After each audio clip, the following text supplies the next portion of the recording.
Ikaw na ang bahala, Carla. Sinabihan na kita. Alam mo ang trabaho ko.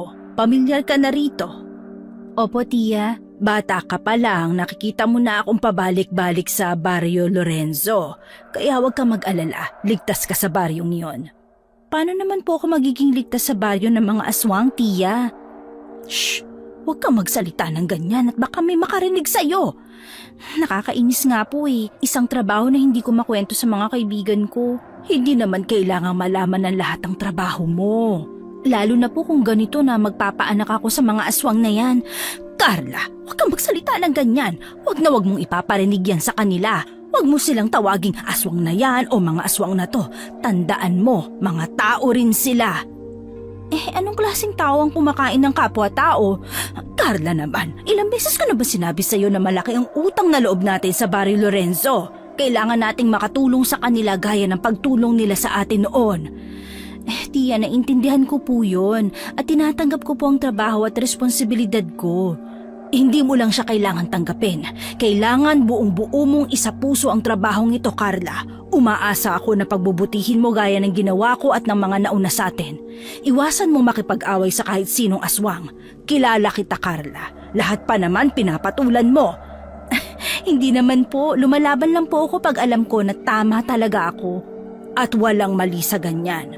Ang mali, hindi mo kikilalanin ang kinakalaban mo. Gaya ng lagi kong sinasabi sa'yo, matuto kang magpakumbaba at pahabain ang iyong pasensya. Tandaan mo, nasa Barrio Lorenzo ka at lahat ng naron ay aswang na hindi dapat kinakalaban. Opo, naintindihan ko po ang trabaho ko at dapat naasal ko. Mabuti naman dahil para yun sa kabutihan mo, Carla.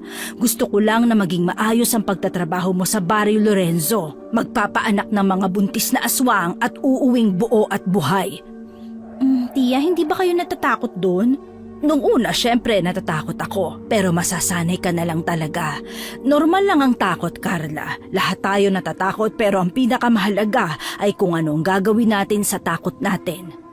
Napaisip lang ako, bakit ba hindi na lang tayo umalis? Bakit hindi na lang tayo lumayo? Bakit ba hindi tayo umaalis sa baryo na to? Hindi mo sila kilala, Carla. Hindi mo alam kung ano mga kaya nilang gawin. At wag na wag mong susubukan pang alamin dahil baka ikapahamak mo pa yon. Wag na wag mo silang tatakbuhan.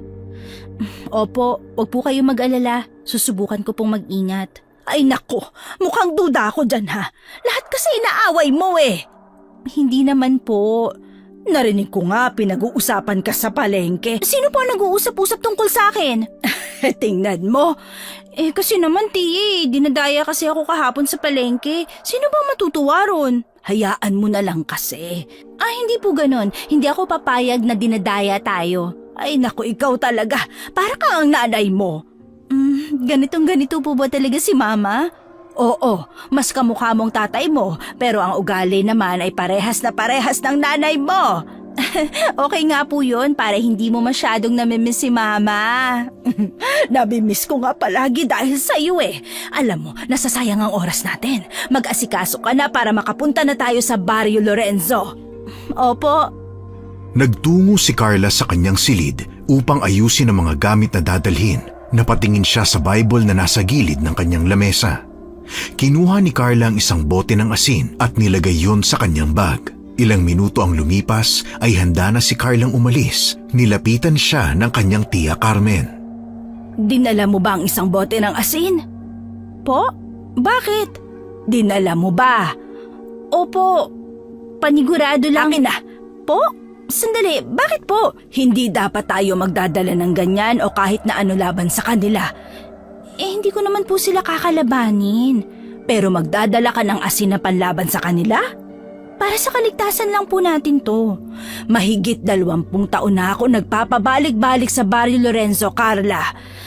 Iba pa rin po na handa tayo.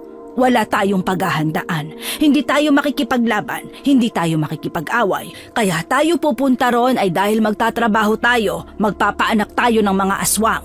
Tapos aalis na tayo. Huwag na nating gawing komplikado pa ang isang bagay na komplikado na. Hindi ka sasaktan ng mga aswang doon kung hindi mo sila gagalawin. At hindi ko rin po gagamitin ang asin na yun kung hindi nila ako bibigyan ng dahilan. Pero tiya naman, naiintindihan po kita. Sige po, hindi ko na po dadalhin. Ibabalik ko na po. Salamat talaga at naintindihan mo ko. Kaya ikaw ang paborito kong pamangkin eh. Ako lang naman po ang pamangkin mo, tiya. Nang dumating ang 4:00 ng hapon ay naglakbay na ang magtiya patungo sa liblib na lugar ng Barrio Lorenzo na tirahan ng mga aswang. Panay tingin sa langit si Carla at binabantayan kung lulubog na ba ang araw habang naglalakad sila sa kakahuyan. Kinakabahan ka ba? Hindi po, kayang-kaya ko to. Bakit tingin ka ng tingin sa taas? Naghihintay ka ba na maggabi? Opo, hinihintay ko ang mga bituin, tiya. Ikaw, ang hilig mo sa mga bituin. Ay, oo nga pala. Nakita mo na ba ang bagong bukas na shop sa bayan na puro mga bituin na pulseras at hikaw ang tinda, ha? Hindi pa po, pero binigyan na ako ni Isagani ng hikaw na star. Ay, talagang si Isagani, oh. Masyadong matyaga sa'yo. Bakit parang hindi ka masaya sa binigay niya? Kasi naman po yung star na hikaw na bigay niya, malaki pa sa tenga ko. Hindi naman ganun ang gusto ko eh. Gusto ko yung maliliit at cute tingnan. Ay, naku, ikaw talaga. Nagpasalamat ka naman ba? Opo, tapos binalik ko rin. Ha? Ano? Bakit mo naman binalik? Kasi po hindi ako interesado sa kanya, kaya hindi ko alam kung bakit kailangan kong tanggapin ang mga binibigay niya. Ayokong paasahin ng tao na wala naman pong pag-asa sa akin. Mukha namang seryoso sa'yo si Isagani. Hindi ko maintindihan kung ano ba ang hindi mo gusto sa kanya. Magandang lalaki si Isagani at maraming nagkakagusto sa kanya. Mabait naman siya. Magalang, matalino, palabiro, masarap kasama, masipag. May maganda kang hinaharap sa lalaking yun. Siya po ang walang hinaharap sa akin. Bakit ka naman ganyan magsalita? Okay naman si Isagani kaso masyado po siyang madaldal. Gusto ko sana ng lalaking tahimik. Hindi mo siya type? Hindi naman po sa ganon, pero siguro nga po hindi ko talaga siya type. Hindi ko rin maintindihan ng sarili ko eh. Baka kasi ayoko pang magpakasal. Sus Mariosep, hindi ka naman agad magpapakasal bukas. Oo nga po, ewan ko ba bakit naisip ko yan. Kasi siguro baka pag naging kami ni Isagani, bigla siyang humiling ng kung ano-ano. Sa simula lang pala siya magaling, kunwari mabait tapos pag nakilala mo na, saka naman lalabas ang ugali. Masama pala. Humiling ng ano? Kasal po o kaya anak, o kung ano man ang naisip niya. Pakiramdam ko baka ganun si Isagani. Mukhang hindi naman ganun si Isagani, Carla. Hindi natin sigurado. Ano kaya ang maiisip ni Isagani pag nalaman niya na ang babaeng gusto niya nagtatrabaho pala sa mga aswang? Ay nako, ganyan lang ang naiisip mo kay Isagani kasi hindi mo pa siya kilala. Kasi hindi ka naglalaan ng oras para kilalanin siya. Kasi naman po nakakainis siya, naiirita ako sa kanya. Pagod ako sa trabaho tapos dadaldalin niya ako. Minsan gusto ko ng katahimikan pero hindi niya maibigay-bigay. Ay nako, bale wala ba siyang pag-asa sa'yo? Wala po. Napahinto ang magtiya sa paglalakad nang makarinig ng pag-alulong ng aso sa daan. Humawak agad si Carla sa malaking bag niya at naghanda siyang lumaban sa kung anumang kakaharapin. Tinawanan naman siya ng kanyang tiya bago muling nagpatuloy sa paglalakad. Sumunod naman si Carla sa kanyang tiya habang nagmamasid-masid sa paligid. Wala pa tayo sa Barrio Lorenzo, Carla. Ay, wala pa po ba? Oo, kaya kumalma ka muna riyan. Aso lang yan ang bahay sa malapit. Minsan ba habang pauwi ka, tiya? Feel mo ba may sumusunod sa'yo na aswang? Wala naman. Bakit naman nila ako susundan? Ewan ko, baka kasi natatakot sila na baka magsumbong ka sa iba at sugurin ang baryo nila. Sila ang kinatatakutan, hindi sila ang natatakot. Hindi naman lahat ng aswang may pakialam sa ating mga tao. May mga sariling buhay yan, sariling pamilya, sariling mundong iniikutan. Mababait naman ba sila? May mga masusungit pero pagsusungit lang ang ginagawa nila. May mga nananakot? Wala naman. Hindi ko sila binibigyan ng dahilan para takutin nila ako. Ginagawa mo lang kung anong gusto nila? Hindi sa ganon. Sadyang ginagawa ko talaga ang trabaho ko at yon ay ang paanakin sila. Hindi susobra at hindi kukulang. May mga nakasundo po ba kayo o naging kaibigan? Abayo naman, mababait ang ilan sa kanila. Nagbabayad pa nga sila ng mga sariwang gulay at mga manok o minsan baboy. Pero may ilan na ano po, may iba na nakakatakot, mga mababangis. Gaya ng pupuntahan natin ngayon, kaya kailangan nating mag-ingat, ha? Bakit po? Dahil ang paaanakin natin ngayon ay ang aswang na asawa ng isang makapangyarihang aswang sa Baryo Lorenzo. Kilala siya, mayaman at tagapagmana ng baryo. Pasensya ka na, ngayon ko lang sinabi dahil ngayon ko lang naalala. Dapat pala nagsanay muna tayo. Hindi na po kailangan ng pagsasanay. Marunong naman po ako magpaanak. Sa aswang lang hindi. Ay nako, wag mong gagawing biro ito, ha? Opo. Kailangan nating mag-ingat dahil mabigat na mga aswang ang makikilala natin ngayon. Mag-ingat tayo kay Andres. Siya ang tagapagmana na tinutukoy ko. Siya po ang asawa ng buntis, no? Siya nga. Kailangan din nating mag-ingat kay Tanya. Sino naman yun, Tia? Siya ang nakatatandang kapatid na babae ni Tori. Si Tori ang paaanakin natin at si Tanya ang ate. Bakit natin kailangan mag-ingat sa kanya? Dahil may usapan sa kanilang baryo na masyado siyang mahigpit at kahit kapwa aswang niya, kinakain niya. Ha? Ano? May ganyan pala na kwento tapos ayaw mo na magdala tayo ng asin? Kasi hindi naman nila tayo sasaktan o kung ano man. Huwag na natin silang pag-usapan dahil malapit na tayo sa Baryo Lorenzo. Bilisan na natin ang paglalakad nang makauwi na tayo kaagad. Nagpatuloy sa paglalakad ang magtiyahin hanggang sa makarating sa Baryo Lorenzo. Pinagmasdan ni Carla ang mga aswang na nakaanyong tao at nakatingin sa kanila. Itinatak ni Carla ang kanilang dinaanan sa kanyang isipan. Ang bawat palatandaan, ang bawat pasikot-sikot at lahat ng mga mata na nakatingin sa kanila. Nilapitan ng magtiya ng isang lalaki at pinapasok sa isang malawak na bahay ng pamilyang aswang. Napalunok si Carla nang makita na maraming aswang ang nasa loob. Namumula ang mga mata nila at seryosong nakatitig sa kanila. Pilit namang hindi pinansin ni Carla ang malansang amoy ng mga aswang. Pinagmasdan ni Carlang lumapit sa kanila ang isang magandang babaeng may mahabang buhok. Ako si Tanya, ang nakatatanda sa pamilya namin. Masaya akong makilala ka. Ako si Carmen. Kilala kita. Kilala ka naming lahat sa baryo na to at marami ka nang napaanak. Maganda naman ang reputasyon mo rito. Salamat at ganyan na tingin niyo sa akin. Siya ang hindi ko kilala. Siya ang pamangkin ko na si Carla. Wala ba siyang dila at hindi makapagsalita ng mag-isa? Carla po ang pangalan ko at pamangkin ni Tia Carmen. Bakit ka nagdala ng isang tao na hindi sinasabi sa akin, ha? Kasi... Kasi? Dahil po kay Andres. Siya ang nagbili na magdagdag ako ng isang tao na pinagkakatiwalaan ko kaya sinama ko ang pamangkin ko na siyang magmamana rin ng trabaho ko bilang tagapagpaanak sa Baryo Lorenzo. Pansin ni Carla na halatang inis si Tanya na hindi pinaalam sa kanya ni Andres ang pagsama sa kanya. Dinala sila sa silid kung nasaan si Tori at unang tingin pa lang ni Carla, naisip niya agad na hindi makakaligtas si Tori at ang bata.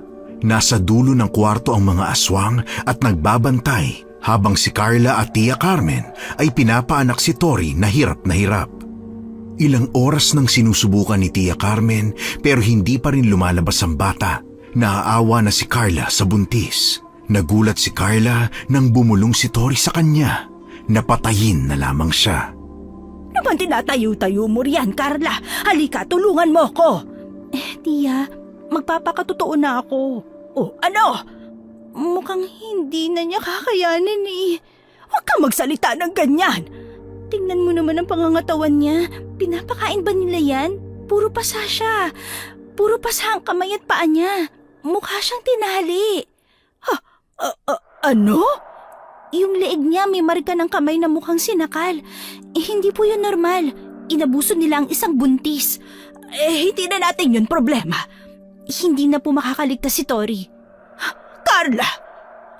Matagal na po kayo nagpapaanak. Alam ko na alam niyong hindi sila mabubuhay ng sanggol. Kailangan nilang mabuhay. Kailangan natin silang buhayin dahil tayo ang masisisi. Tayo ang mamomroblema kung may mangyaring masama sa kanilang dalawa. Po? Tayo ang may kasalanan. Nagpapaanak lang tayo. Hindi naman natin kontrolado ang buhay ng pinapaanak natin. Tingin mo ay isipin nila yan. Huwag na tayong magtalo, Carla. Gawin na natin ang lahat ng kaya natin. Ilang minuto pa ang lumipas at hirap na pinaanak ng magtiyahin ang aswang. Nagkatinginan sila nang lumabas ang bata na hindi humihinga. Hindi ito gumagalaw o umiiyak. Pilit nilang isinalba ang sanggol pero hindi na ito humihinga kagaya ng kanyang ina. Patay na. Shh! Manahimik ka muna. Buhay pa sila. Tiya, halos 1 oras na natin silang sinusubukang buhayin. Wala naman nangyayari. Wala na silang pag-asa. Ay, hindi to pwede. Baka nagkakamali lang tayo. Kaya pa natin silang buhayin. Tiya, hayaan mo na yan. Tigilan mo na sila. Ginawa na natin ang lahat ng makakaya natin. Ay, ano gagawin natin ngayon, Carla? Hindi pwedeng hayaan na lang natin to. Napatay natin sila. Hindi po natin sila napatay. Namatay siya sa panganganak at hindi kinaya ng katawan niyang sanggol. Sobrang payat niya at ganun din ang bata. Namatay ang mag-ina dahil sa kapabayaan nila. Hindi dahil sa ating dalawa, Tiya. Hindi nila matatanggap yan. Kakausapin ko sila. Ako ang lalapit at kakausap. Magpapaliwanag ako. Ikaw pa talaga ang kakausap, ha? Sino po ba dapat, Tiya? Ikaw? Baka paulit-ulit ka lang humingi ng tawad pag kinausap mo sila eh. Kailangan nating ipaliwanag na wala naman tayong kasalanan. Hindi mahalaga kung wala tayong kasalanan. Ang tanging nakikita nila ngayon ay namatay ang mag-ina sa kamay nating dalawa. Di umalis na po tayo. Ano? Umalis? Opo, umalis na tayo ngayon habang ang nagbabantay lumabas ng kwarto. Iwan na natin sila para tumakas. Hindi tayo tatakas. Ayaw mong akong kumausap at magpaliwanag sa kanila, Tiya. Dahil alam ko na hindi sila makikinig. At ayaw mo rin na tumakas tayo. Dahil hindi tayo makakatakas. Makakatakas pa tayo, Tiya. Walang kung sino ang nandito. Pwede ba tayong umalis? Hinawakan ni Carla ang kanyang tiya Carmen sa braso at hinila papalapit sa pinto. Nagulat ang dalaga nang biglang bumukas ang pinto at pumasok ang pamilya ni Tori. Nilapitan nila ang bangkay ng aswang at ng sanggol. Hindi na nakatakbo sina Carla at tiya Carmen dahil may 6 na aswang ang nasa paligid. Kabilang na doon si Tanya. Lumapit si Tanya at ang 2 aswang kay Tori. Napasigaw sila nang makitang patay na si Tori at ang sanggol. Takot na takot si Tia Carmen na mahigpit na hinahawakan ang kamay ni Carla. Kitang-kita ni Carla ang galit sa mga namumulang mata ng aswang sa paghaba ng kanilang mga kuko at pagtabingi ng kanilang mga leeg sa galit. Pinatay niyo ang kapatid ko! Ay, hindi po namin sinasadya. Hindi namin sila pinatay. Maniwala kayo! Ginawa namin ang lahat na makakaya namin. Hindi kami masaya sa naging resulta pero... Pinatay niyo ang kapatid ko! Hindi po namin yung ginawa. Patawarin niyo kami. Hindi namin ginusto ang nangyari. Nakakalungkot ang sinapit ng kapatid mo at alam namin na masakit para sa inyo ang nangyari. Alam niyo ba ang kapalit ng ginawa niyo? Alam niyo ba kung gaano kabigat ang kasalanan niyo? Ay, naku, patawad po. Hindi po namin sinasadya. Hindi namin ginusto yon at humihingi kami ng tawad sa nangyari. Nagulat si Carla nang malakas na sampalin ni Tanya si Tia Carmen. Galit na tinulak palayo ni Carla si Tanya hanggang sa matumba ang aswang sa sahig. Takot na hinila ni Tia Carmen ang pamangkin papalapit sa kanya at niyakap ang braso nito. Galit namang nilapitan ng mga aswang si Carla at napaatras ang dalaga dahil sa takot. Gumapang sa sahig at kisame ang mga aswang bago talunan ang magtiya. Mabilis namang binunot ni Carla ang bote ng asin sa kanyang bulsa at binuksan yon. Hindi nagdalawang isip si Carla na maghagis ng kaunting asin ngunit sapat para matamaan ang mga aswang. Napasigaw naman ang mga ito nang masabuyan ng asin. Natigilan ang mga aswang sa loob at nakarinig pa si Carla ng mga sunod-sunod na pagtili ng mga aswang sa labas. Nagdala kayo ng asin sa pamamahay namin? Nagdala kayo ng laban sa amin sa sarili naming baryo? Nag-iingat lang kami. Hindi nyo alam ang pinapasok ng gulo. Hindi nyo alam ang sinimulan nyo. Huwag na rin nating palakihin to. Ano ang pinapahiwatig mo, babae? Nagkasala kayo at... Anong kasalanan namin sa inyo? Kayo ang pumunta sa baryo namin. Nagpapaanak lang kami, ngunit hindi namin alam kung paano bumuhay ng patay. Wala kayong bubuhayin kung wala kayong pinapatay. Malaking kasalanan ang ginawa niyo sa pamilya namin at sa buong lahi namin. Kayo ang pumatay sa sarili niyong kapatid. Nangihina na siya at hindi kayang bumuhay pa ng sanggol. Inabuso niyo si Tori at namatay siya dahil sa inyo. Dahil hindi niyo siya inalagaan ng mabuti, alam niyo yan. Wala kaming kasalanan sa nangyari. Wala kang pakialam kung paano namin pinatutunguhan ang kapwa namin na swang. Sarili niyong kapwa ginaganyan niyo? Sarili niyong kapatid? Kapatid na may dalang sanggol sa sinapupunan niya? Tapos ngayon na hindi niya kinaya ang pagbubuntis, isisisi niyo sa amin ang responsibilidad, ha? Wala kang alam. Kayo to na sinabuyan kami ng asin. Isang bagay na pinagbabawal naming dalhin dito. Alam yan ang tiya mo. Batig nang hindi kayo pwedeng magdala ng kahit na ano laban sa amin. Pero anong ginawa mo? Hindi ka lang nagdala. Ginamit mo pa yon laban sa amin! Dahil binigyan mo ko ng dahilan para gamitin yun sa inyo. Kung alam ko lang na ganito kayo, sana nagdala na ako ng holy water at Biblia. Pagbabayaran nyo to! Magbabayad kang babae ka! Muling naghagis ng asin si Carla sa mga nakaharang na aswang at nagmamadaling hinawakan ang braso ng kanyang tiya at hinila yun palabas ng bahay. Patuloy na naghahagis ng asin sa ere si Carla upang hindi sila lapitan ng mga aswang. Unti-unti nang nag-iibang anyo ang mga ito. Ang ilan ay gumagapang sa kisame at pader, naglalagay ng langis sa katawan at nagtatanggal ng mga damit dahil mag-aanyong hayop na. Hindi tumitigil sa pagtakbo ang magtiya hanggang sa makarating sa madilim na kakahuyan. Nakalayo-layo na sila. Hindi na nila naririnig ang mga aswang o nakikita ang mga ito. Ngunit alam ni Carla na hinahanap pa rin sila. Mali ito. Po, Mali ang ginawa natin. Mali ang ginawa natin, Carla. tiya, ano ba sinasabi mo?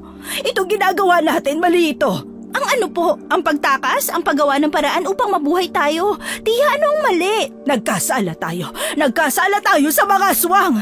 Tiya, alam mong wala tayong ginawang mali. Pinatay natin ang dapat na paaanakin natin. Hindi natin nabuhay ang bata. Hindi natin kasalanan yun, tiya. Hindi natin hawak ang tadhana. Hindi natin alam kung anong mangyayari. Mali ito, mali. Kailangan nating bumalik. Po, hindi tayo babalik.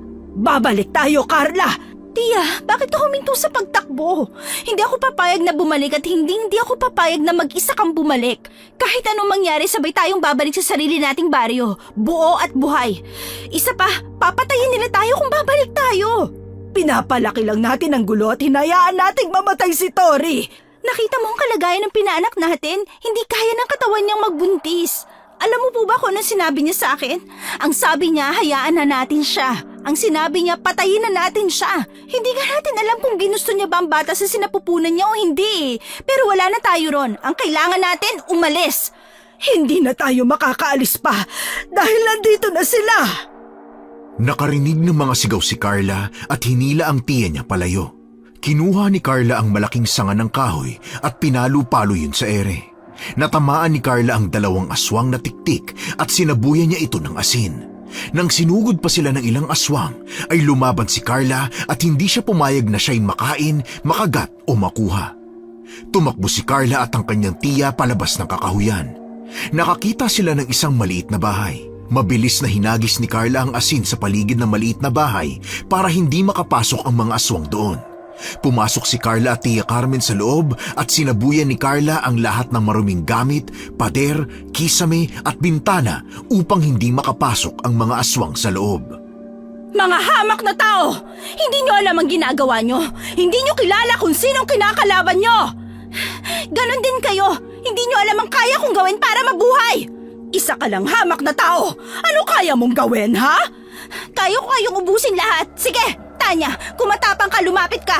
Bumaba ka sa ere at harapin mo ako. Magtuos tayong dalawa kung hindi ka takot mamatay. Kung hindi ako takot mamatay, umalis ka sa bahay na yan. Bitawan mo ang asin! Duwag! Isa kang duwag at natatawa ako sa'yo. Nakakaawa ka dahil hindi ka makalapit. Isa ka mahinang nilalang. Ang tanging meron ka ay pakpak, ngunit hindi ka malaya. Ayusin mo ang pananalita mo! Kilalanin niyo muna ang binabangga niyo. Hindi ko kayo aatrasan at wala akong pakialam sa mga kaya niyong gawin. Hindi niyo kami mapapatay. Hindi lang namin kayo papatayin. Pahihirapan namin kayo. Lalo ka na, Carla. Masama ang ugali mo. Ano gagawin niyo ngayon? Maghihintay na mag-umaga, ha? Mga duwag! Sinara ni Carla ang pinto at tumakbo papunta sa kabilang dulo ng bahay kung saan dali-dali silang lumabas. Binilisan nila ang pagtakbo hanggang sa makalabas sa kakahuyan nang hindi napapansin ng mga aswang. Nang makalayo-layo sila ay nagulat si Carla nang makasalubong nila ang manliligaw na si Isagani na nagmamaneho ng jeep. Kahit na hindi alam ni Isagani ang nangyayari, pinasakay niya ang magtiya at mabilis na nagmaneho palayo hanggang sa makalabas sa Barrio Lorenzo. Saka lamang nakahinga ng maluwag sina Tia Carmen at Carla. Carla, anong ginagawa niyo sa Barrio Lorenzo? Wala naman. Pawis na pawis pa kayong dalawa ng tiya mo. Ayos lang kami. Anong ayos? Tignan mo nga yung sarili mo. Sandali, bibilang ko lang kayo ng panyo ha. Hindi na kailangan. Ayos lang kami ni Tia. Sigurado ba kayo? Para kayong nakakita ng kung ano eh. Okay lang kami, salamat. Ibaba mo na lang kami sa simbahan. Doon na kami sasakay pa uwi. Bakit pa kayo sasakay kung pwede naman kayo rito sa jeep? Gabi na rin kaya ihahatid ko na kayo. Mahirap na, marami pa namang masamang loob dyan. Kanino nga palang jeep na to? Hindi ka naman jeepney driver Ito ba? Sa kaibigan ko to. Wala lang akong masakyan kasi gabi na kaya hiniram ko na lang yung jeep niya. Gabi na pala para sa'yo. Saan ka pupunta? Di sa inyo dapat. Birthday kasi ng pinsan ko kanina kaya maghahatid ako ng pagkain. Tapos sabi ng mga kapitbahay nyo umalis daw kayo. Tapos yun, nagtanong-tanong ako, may nakakita raw sa inyo, papunta raw kayo sa Barrio Lorenzo. Sino nakakita sa amin? Yung matanda sa dulo ng baryo natin, hindi ko kilala eh. Basta next time kung may pupuntahan kayo, sabihin nyo na lang sa akin at ihatid ko kayo. Hindi na kailangan, makakabala pa kami. Naku, hindi kayo abala. Ako nga tong nagalok, di ba? Baka ikaw pa ang maging abala sa amin. Basta, lalo na pag gagabihin kayo ha, sabihin mo kagad sa akin, ihatid ko kayo. Wala ka naman sasakyan. Di maglalakad tayong tatlo ni Tia Carmen? Teka, ano nga ba ginagawa nyo sa Barrio Lorenzo? Ang dami ko pa namang naririnig na kwento na may aswang daw dun, tapos nandun lang pala kayo. Natakot ka siguro pagpunta mo ron, no? Uy, hindi silang matakot sa akin. Huwag mo na lang alamin kung bakit kami nagpunta ron. Ha? Bakit? May sasabihin ka pa ba? May tiwala ka ba sa akin, Isagani? Oo naman, liligawan ba kita kung wala? Huwag mo nang banggitin yan. Basta ba oo ang sagot mo eh. May tiwala ako sa'yo. Bakit ba? Mag-isa ka lang sa bahay mo, di ba? Oo, bakit? Huwag ka mag-alala, hindi kita naanakaawan. Ay, bakit naman hindi? Handa pa naman akong ibigay sa'yo ang lahat. Seryosong usapan to, kaya pwede sumagot ka na maayos. Oo na. Wala akong kasama sa bahay, mag-isa lang ako. Ayos lang ba na makituloy muna kami ni Tia sa bahay mo kahit ngayong gabi lang? As in, makitulog? Oo, ngayon lang naman eh. Pag sikat ng araw bukas, aalis din kami agad ni Tia. Kahit sa sala lang kami. Anong kahit sa sala? Doon kayo sa kwarto. Oo naman, pwede kayo makituloy sa bahay ko kahit kailan nyo gusto.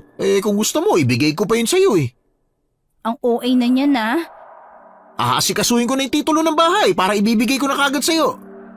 Wag na nga, para namang lagi kayo nagloloko eh. Uy, biro lang naman. Gusto lang kitang patawanin. Hindi naman ako natatawa. Alam ko kung paano ka tatawa. Ano na naman? Di alalahanin mo yung batang nadulas kahapon sa palengke. Wag mo nang banggitin yan, ang sama ng ugali mo. Ay, tumawa na siya Alam mo, tara na nga, mukhang pagod na kayo ni Tia. Salamat talaga, babawi ako sa'yo minsan, Isagani. Sige lang, alam mo namang hindi ako naghihintay ng kapalit. Dinala ni Isagani ang magtiyahin sa kanyang malaking bahay at pinatuloy doon. Nasa guest room ang Magdia at pasilip-silip sa binata si Carla upang tingnan kung may nakapaligid o nakasunod sa kanilang aswang. Nakahanda ang bawang at asin ni Carla kung may aswang nasusugod sa kanila. Tiningnan ni Carla si Tia Carmen na malalim ang iniisip at nakaupo sa kama. Ligtas na po tayo, Tia. Hindi tayo ligtas, Carla. Hindi na tayo magiging ligtas. Tia, alam ko natatakot kayo pero huwag kayong magsalita ng ganyan. Ano sa tingin mo ang sasabihin ko? Hindi na tayo makakatakas dito. Makakatakas po tayo, Tia. On the good side, isipin mo, hindi na natin kailangan magpabalik-balik sa baryo nila upang magpaanak. Malaya ka na, Tia.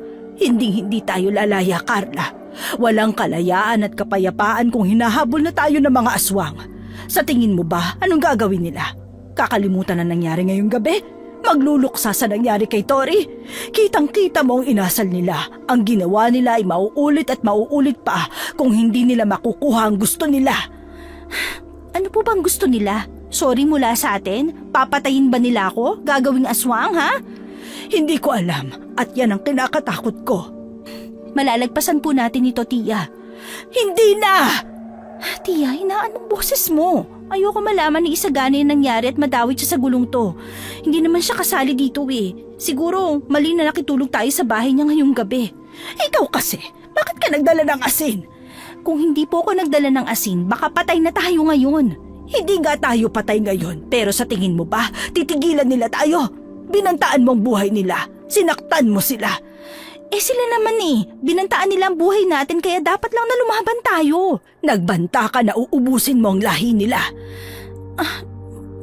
Alam ko po ang sinabi ko. Hindi mo alam, Carla. Hindi mo nga alam ang ginagawa mo. Nagbitaw ka ng salita. Nagbanta ka. Paninindigan ko po yun. Huwag mo nang palakihin ang gulong ginawa mo. Wala akong ginagawang gulo, Tia. Sadyang hindi lang po ako tulad mo. Tulad ko. Masyado kayong takot, Tia. Handa kayong magpaapak sa mga nilalang na yon. Hindi ko ginusto yon, Carla. Ako rin po, hindi ko ginusto na ganito tayo sa kanila. Utusan, tagapaanak, tingin nila sa atin fresh meat. Masyado nakakainsulto. Pero, alam mo pong pinagkaiba natin? Ako may ginawa at handa akong dagdagan ng ginawa ko. Dagdagan ng ano? Ng isa pang pagkakabali? Alam mo, bukas na bukas babalik tayo para humingi ng tawad. Hindi po tayo babalik. Aalis na tayo, pupunta tayo sa malayo at mamumuhay ng tahimik. Inumpisahan mo to, Carla. Huwag mo nang takasan pa. Pero tama ba na bumalik tayo? Oo, humingi ka ng tawad. May mga mababait sa kanila, maawain, mapagkumbaba. At lahat ng yon wala si Tanya. Hindi si Tanya ang kakausapin mo. Eh sino? Si Andres. Andres? Oo, ang asawa ni Tori. Hihingi tayo ng tawad at mag-aalay ng hayop. Gagawin ko ang makakaya ko upang hindi na lumala pa ang pangyayari. Sinasabi ko sa iyo, Carla, wag na wag mong tatakasan ng aswang. Lalong lalala ang sitwasyon kung gagawin mo yon. Kinabukasan ay maagang umuwi si Tia Carmen at Carla upang asikasuhin ang kanilang pag-alis. Nagpatulong naman si Carla kay Isagani na maghanap agad ng patay na baboy at manok. Kahit na nagtataka ay sinunod ni Isagani ang utos ni Carla. Dala ko na po lahat ng mga hinihingi mo, prinsesa. Maraming salamat, Isagani. Ito nga palang bayad ko sa'yo. Oops, huwag mo akong babayaran. Ano? Huwag ka na nga mag-inarte dyan. Paalis na kami. Tanggapin mo na lang.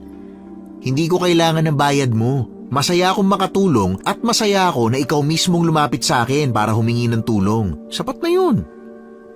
Ano bang kakornehan yan? Hindi yun sapat. Tanggapin mo na to at huwag ka na mag-inarte dyan. Nope, ayos lang. I-save mo na lang yung pera na yan sa birthday mo. Malapit na yun, di ba? Huwag mong sabihin sa akin na hindi ka naman maghahanda. Ready pa naman na yung regalo ko sa'yo. Sa susunod pang birthday ko. Siyempre, excited ako eh. Malapit na yun para sa akin. Kung ayaw mong tumanggap ng pera, bibigyan na lang kita ng kahit ano sa susunod, ha? Sigurado ka bang ayaw mong magpahatid? Saan ba kayo pupunta?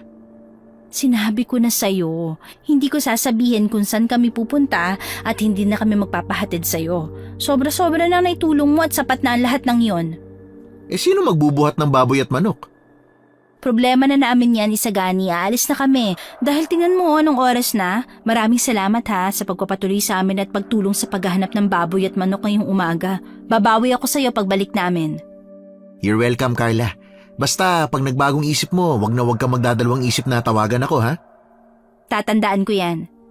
May sandwich nga pala dyan sa pulang lunchbox. Tapos manok at ampalayang gulay naman sa blue na lunchbox. Baka kasi magutom kayo sa daan. May kasama na rin yung kanin at tubig. Salamat ha. Hindi mo na kailangan gawin yon. Una na ako, Isagani. Maraming salamat ulit. Huwag kang susunod ha. Tandaan mo, hindi na kita kakausapin buong buhay natin kung susunod ka sa amin. Oo na, basta mag-iingat kayo, ha? Nagtungo na ang magtiya sa Barrio Lorenzo. Habang naglalakad sa kakahuyan, pinaalalahanan ni Tia Carmen si Carla. Alam mo na sasabihin mo, di ba? Hindi na po ako bata, Tia. Hihingi tayo ng tawad. Ipapaliwanag ang nangyari at sasabihin na natakot lang tayo at nataranta kaya nating ginawa yon. Iaalay natin ang baboy at manok. Maayos tayo makikipag-usap at pipilitin ang sarili natin na makipagkasundo sa kanya. Naiintindihan mo ba, Carla? Opo, Tia. Naintindihan ko po. Ay, mabuti naman. Mamaya kasi pagdating natin doon, baka kung anong sabihin mo na hindi maganda, Carla. Sinasabihan lang kita. Susunod po ako sa plano, tiya. Makikipag-usap ako ng maayos at hihingi ng tawad. Ay, mabuti naman. Umasa na lang tayo na nandun si Andres at mabait siya kumpara kay Tanya at sa iba pa. Pagdating ng magtiya sa pamamahay ni Andres ay masama ang tingin ng mga aswang sa kanila. Ngunit hindi sila ginalaw o tinakot. Kinausap ni Tia Carmen ang mga aswang na nagbabantay at sinabing nandoon sila upang makipag-ayos at pinapasok sila sa loob ng bahay. Nagtatanghalian noon ang angkan ng mga aswang. Napatingin si Carla sa lalaking nasa gitna at yun ay walang iba kundi si Andres. Naririto na naman kayong dalawa? Ang lakas ng loob niyong bumalik at mahina ang loob na umalis. Humihingi kami ng tawad sa naging asal namin kagabi na nagawa lang namin dahil sa takot. Dahil sa takot na pinagbantaan niyong buhay namin? Sinabi na magaling mong pamangkin na uubusin niya ang lahi namin. Tama ba yon? Lubos kaming humihingi ng pasensya, lalo na ang pamangkin ko na si Carla. Nagdala kami ng hilaw na manok at baboy bilang paghingi ng tawad at sumisimbolo ng kapatawarang hinihingi namin. Sa tingin niyo makukuha niyo ang loob namin sa kakapiranggot na baboy at manok? Ano bang pinagkaiba ng mga yan? Marami kaming ganyan sa baryo namin! Ito lang po ang maibibigay namin sa inyo, ngunit handa naman kaming magbigay ng supply sa inyo kung kailan nyo kinakailangan. Paano kung ibang nais namin, ha? Apo, ano pong gusto nyo? Sabihin nyo kung paano kami makakabawi at gagawa kami ng paraan upang masunod ang inyong nais. Hindi na kami natatakam sa baboy. Paano kung serbisyo ang nais namin? Anong klaseng serbisyo po ang nais nyo? Hindi namin tatanggapin ang mga inaabot nyo. Magbibigay kayo ng isang bagay na kayang-kaya naming makuha. Paumanhin po. Kung ganon, ipaalam nyo sa amin ang nais nyo at gagawa kami ng paraan upang mabigay yon. Ang sabi ng mga pinsan ko, bakit hindi kayo mag-alay ng tao? Tao? Napaisip tuloy ako na bakit hindi nyo na lang kami bigyan ng alay na tao. Kahit 2 tao sa isang linggo, sapat na sa amin. Hindi po maaari yan. Imposible ang hiling na yan dahil... Ganon ba? Wala akong nakikitang mali ron. Bakit kaya hindi na lang mag-anak ang magaling at maganda mong pamangkin na si Carla at ibigay sa amin ang sanggol? Sanggol ang pinakamasarap sa lahat. Sinamaan ni Carla ng tingin si Tanya. Pinandilata ni Tia Carmen si Carla at bumulong na wag na lang sumagot. Ngunit hindi yun pinalampas ni Carla. Kung ganon, hindi na lang ako mag-aanak. Para saan pa? Para ibigay sa inyo at pakinabangan nyo? Gaya ng ginawa nyo sa baryo na to na sinakop nyo noon at inangkin ngayon na kung makakilos kayo ay akala nyo pagmamayari nyo ang tunay na baryo Lorenzo, ha? Masama talaga ang ugali mong babae ka! Nanggaling ang salitang yan sa isang babaeng naghahangad ng sanggol para kainin. Sino sa atin ang mas masama, Tanya, ha? Hindi ba't nandito kayo upang humingi ng tawad? Bakit nagmamatapang ka ngayon, babae? Nandito kami upang humingi ng kapatawaran. Pero may karapatan pa rin kami na tanggihan ang mga masasamang hiling niyong hindi namin ibibigay. Sa dami ng sinabi't ginawa mo kagabi, heto ka na naman, babae. Hindi ka ba natatakot sa buhay mo? At matapang ka pa rin, ha? Hindi ako matapang. Nandito ako upang makipag-usap. Ngunit masyado namang hindi ka panipaniwala ang mga sinasabi nyo. Hindi naman siguro kayo umaasa na gagawin ko ang mga sinabi nyo, hindi ba? Nagulat ang lahat nang biglang tumayo si Andres sa kanyang kinauupuan na mayroong tusong ngiti. Isa kang matalinong dalaga. Maaari ko bang malaman muli ang pangalan mo? Ako si Carla. Carla. Masaya akong makilala ka, Carla. Hindi araw-araw ay nakakakilala ako ng matapang na dalagang handang kalabanin ang angkan ko. Nakaka-enjoy ka naman panoorin. Maaari mo bang ipaliwanag sa akin ang nangyari, Binibini? Anong nangyari na nais niyong marinig? Ang buong nangyari kagabi. Ikinuwento na nila ang lahat sa akin, pero gusto ko maging patas sa lahat, kahit sa mga tulad niyong tao. Kaya't ikwento mo ang side mo.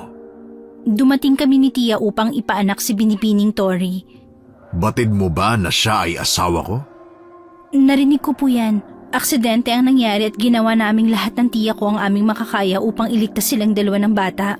Ngunit hindi sapat ang meron kami dahil hindi kaya ni Binibining Toring makaligtas sa ganong kalagayan. Payat siya at may mga pasa. Hindi ko alam kung ano ang kanyang pinagdaanan. Simpleng mga pasa lamang yon. Walang salitang simple sa mga pasa dahil mabigat ang nangyari sa kanya. At ano sa tingin mo ang nangyari sa kanya? Inabuso siya at pinahirapan sa mga kamay niyo. Sa tingin mo ba ay sinaktan ko siya? Hindi ako sigurado dyan. Hindi naman ako interesadong malaman pa. Ang problema ko sa sitwasyon, yung paninisi ng lahi mo sa akin na ako ang dahilan bakit namatay ang iyong asawa. Ngunit narinig ko ay nagdala ka raw ng asin at lumaban sa amin. Nagdala ako ng asin dahil gusto kong maramdaman na ligtas ako sa baryo nyo. Napilitan akong gamitin yon dahil pinagtangkaan nila akong patayin. Sana naman nauunawaan mo yun dahil kung kayong nasa sitwasyon ko, ganun din ang gagawin nyo. Naiintindihan ko. Talaga? Oo, ngunit ano ba bang magagawa natin, di ba? Nangyari na ito at tapos na. Kaya't ang kailangan natin ngayon ay mag-isip ng solusyon upang magkasundo. At may naisip na akong magandang solusyon na nababagay sa'yo. Ano yun? Bakit hindi na lang ikaw ang maging bago kong asawa? Ano? Gusto kong malaman mo na hindi ako nakikipagbiruan Ako rin binibining Carla. Seryoso ako sa mga sinasabi ko. Interesado ako na maging asawa ka. Isa pa ay kinuha mo sa akin ang asawa ko, kaya't kailangan mo kong bigyan ng kapalit. At dahil ayaw mong mag-alay ng tao, bakit hindi mo nalang ialay ang sarili mo? Hindi ako pumapayag. Hindi mo kailangan pumayag agad. Handa akong bigyan ka ng panahon upang mag-isip-isip. At umaasa ako na sapat na ang 1 linggo sa pag-iisip mo, habang patuloy pa rin kayo nagtatrabaho bilang nagpapaanak sa mga buntis sa baryo namin. Huwag kayong mag-alala, sasabihan ko ang mga kapwa namin na huwag kayong sasaktan o tatakutin sa loob ng linggo na yon. Hindi na natin kailangan magpaabot pa ng 1 linggo dahil desidido na ako at hindi na magbabago pa ang isip ko. Pag-isipan mong mabuti para ito sa kaligtasan niyong magtiya at huwag kong malalaman na umalis kayo at tumakas. Diyan tayo hindi magkakasundo, Carla. Dahil sa sinabi ni Andres, ay nagkaroon ng isang payapang linggo si Carla dahil hindi siya pinagbabantaan ng mga aswang. Nagpatuloy ang magtiyahin sa pagpapaanak sa mga buntis sa Baryo Lorenzo, habang ginamit ni Carla ang 1 linggo na yon upang mag-isip ng paraan na hindi siya matali sa mga aswang, lalong-lalo na kay Andres. Isang araw, habang kumakain si Carla sa Baryo Lorenzo, ay may nagbigay sa kanya ng plato na merong masarap na ulam. Ngunit ginamit niya ang kalamansing dalaga. Niligay niya yun sa ulam para makita ang tunay na anyo nito. Nakita niya na uod ang tunay na anyo ng masarap na ulam. Napatingin si Carla sa hindi kalayuan at nakita niyang palapit sa kanya si Tanya. Matalino ka, ha? Normal lang yan. Mag-iisang linggo na. Sana hindi nagbagong isip mo. Bakit? Dahil ba masasaktan ka? Ano? Dahil ba gusto mo si Andres? Umaasa ka na magkakaayos kayong dalawa? Magiging malapit sa isa't isa? Umaasa ka na ikaw ang magiging bago niyang asawa? Ano sinasabi mo, ha? Halata naman na pinagnanasaan mo ang asawa ng kapatid mo. Nauna ako nagkagusto kay Andres. Di sa'yo na siya. Hindi ako interesado sa kanya o kahit kanino na aswang. Kaya hindi mo na kailangan magdala ng mga ganitong pagkain para sa akin. Hindi mo ako kaagaw sa lalaki. Matabilang dila mo, no? Hindi naman. Sadyang hindi lang talaga ako nagpapaapi kahit kanino. Kung gano'n, naalis na ako. Naway sapat na ang linggo na yon upang makapag-isip ka ng mabuti. Hinintay mo ba talagang sabihin ko na hindi ako interesado kay Andres? Natutuwa ka dahil mapupunta siya sa'yo? Sa akin siya, Carla. Bago pa siya maging asawa ng kapatid ko, sa akin na siya. Bago ka pa dumating, sa akin pa rin siya. Hindi ako papayag na masira mo ang plano ko. Ikaw na hamak na isang tao lang. May kinalaman ka ba sa pagkamatay ng sarili mong kapatid, ha? Anong klaseng tanong yan? Pinagbibintangan mo ba ako? Napaisip lang ako. Hindi kami magkapatid. Hindi mo siguro alam ang katotohanan na si Tori ay isang tunay na tao. Ano? Ayaw niyang makasal kay Andres kaya't ginawa siyang aswang at ganun din ang mangyayari sa'yo. Hindi niyo ako magiging katulad. Hindi talaga. Dahil gagawa ako ng paraan upang hindi ka makasal kay Andres. Nang maggabi ay naglakbay na si Tia Carmen at Carla sa kakahuyan at pabalik na sa kanilang baryo. Alerto si Carla sa kanyang paligid, handa siya sa kung anumang makikita nila sa daan. Carla, kamusta ka naman ngayon? Ayos naman po ako, Tia. Nakaisip ka na ba ng paraan? Pumapayag ka na ba sa sinabi ni Andres? Ganun pa rin po ang sagot ko, kahit na 10 taon pa ang ibigay nila sa akin sa pag-iisip ng sagot. Carla, hindi na natin ito matatakasan pa. Tia naman, ayan ka na naman eh. Nagpapakatotoo lang ako. Ako rin, Tia. Nirerespeto ko kayo, ngunit ngayon, hindi ako makikinig sa mga sinasabi nyo dahil ako mahihirapan dito. Batid ko naman yon. Nakataya ang buhay at kinabukasan ko. Kaya sana maintindihan nyo na hindi ako papayag na masira ang buhay ko at matali kay Andres. Nakita mo ang itsura ng asawa niya bago mamatay. At yun ang aking hinaharap kung papayag ako na makasal sa kanya. Alam mo ba, Tia, na si Tori ay isang tao? Ano? Opo, isa siyang tao, Tia. Nagustuhan ni Andres at pinilit magpakasal at ginawang aswang. Ganun ang mangyayari sa akin kung hindi ako papayag. At kung pumayag man ako, gagawin pa rin nila akong aswang. Wala akong choice. Kahit binigyan nila ako ng sapat na oras, wala naman akong sapat na pagpipilian. Carla, pasensya ka na. Nagsisisi na ako at pinasok kita sa gulo na to. Naiisip ko tuloy na makakasalanan ko to. Tia, hindi mo to kasalanan. Huwag kang mag-alala. Hindi po kita sinisisi at hindi kita sisisihan kailanman. Tulad ko, napilitan ka ring pumasok sa sitwasyon na hindi mo nais. Ako na po ang bahala sa ating dalawa at gagawa ako ng paraan upang makaalis tayo sa pagkakatali sa kanila. Nagpatuloy ang magtiya sa paglalakad at nagulat nang may malaking ibon na bumagsak sa kanilang harap. Mabilis na kinuha ni Carla ang buntot pagi sa kanyang bag at hinampas yun sa malaking ibon. Handang-handa ang dalaga sa pakikipaglaban sa mga aswang pang nagdatingan. Nagmamadaling tumakbo si Carla at Tia Carmen palayo nang nakarinig si Carla na merong papalapit sa kanila na nagtatago sa matataas na dahon. Naghagis ng asin si Carla sa damo at hinampas yun ng buntot pagi. Nagulat ang dalaga nang may lalaking sumigaw at lumabas sa kanyang pinagtataguan. Si Isagani pala ang lalaking yun na kanina pa sila sinusundan. Aray naman! Isagani, anong ginagawa mo rito? Hindi ba sabi ko na wag mo kami susundan? Oo nga, pero nagtataka ako eh. Hindi ko napigilan na sarili ko. Sus Mariosep naman, Carla oh. Totoo ba na aswang ang mga tao rito? Nagtatrabaho kayo sa mga aswang? Oo, Sabi, at ano, gusto ka nilang makasal dun sa isa? Oo nga eh. Huwag mong gagawin yan ah. Kahit na anong mangyari, huwag mong gagawin yun. Oo, alam Hindi ko. ka magiging ligtas sa kamay nila, kaya huwag kang papayag. Bakit hindi mo kagad sinabi sa akin ang nangyayari? Kasi ano? Patapusin mo muna ako magsalita. Kanina mo pa pinuputol ang mga sinasabi ko eh. Naku, pasensya na. Sobrang nag-aalala kasi talaga ako sa iyo eh. Yan nga ang dahilan bakit hindi ko pinaalam sa'yo at bakit wala akong balak na ipaalam pa. Dahil ba mag-aalala ako? Oo, at ayoko madawit ka sa nangyayari. Ayoko madamay ka. Yun nga ang gusto ko, Carla. Gusto kong madawit. Gusto kong madamay sa kung ano mang nangyayari sa buhay mo. Mabuti man o masama. Pasensya ka na. Ayoko lang talagang ipaalam sa'yo eh. Naiintindihan kita at huwag kang mag-alala. Ayos lang sa akin yun. Ngayon, sumunod lang kayo sa akin. Iginarahe ko yung jeep ng kaibigan ko sa hindi kalayuan. Umalis na muna tayo sa ngayon.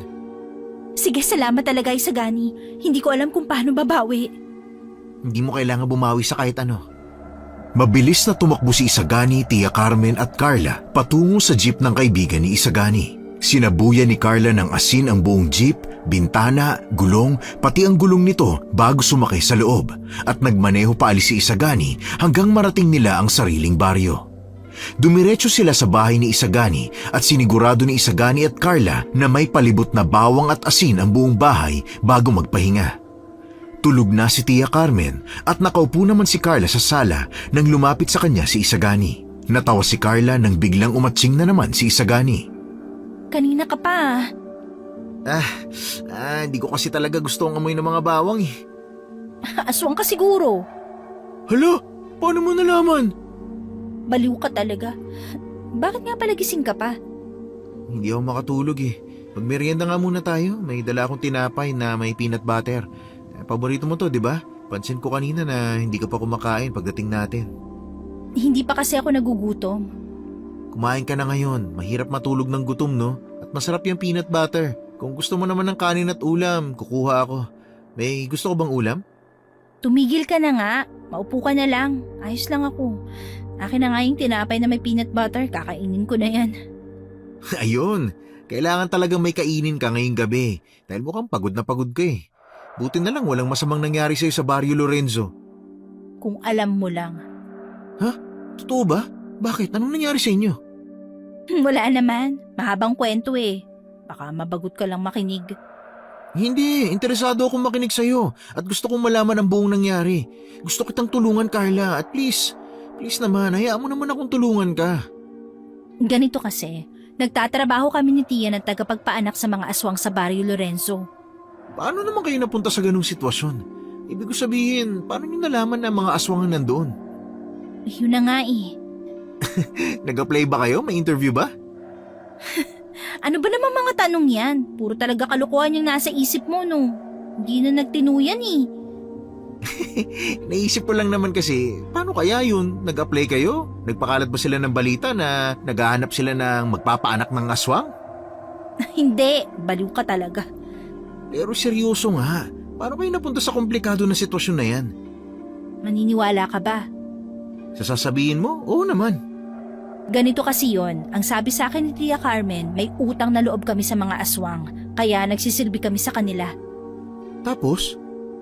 Ayun, ang problema, nung nagpaanak kami ni Tia Carmen, namatay ang babae na buntis at ang sanggol.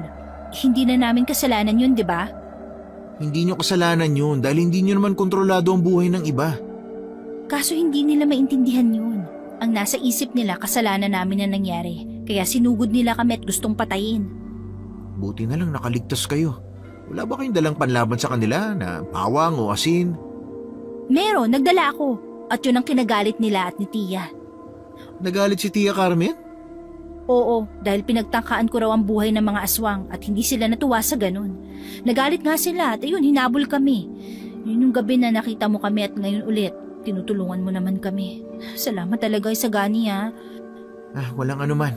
Masaya akong makatulong. Ay, magkwento ka pa. Ano nga bang solusyon ngayon?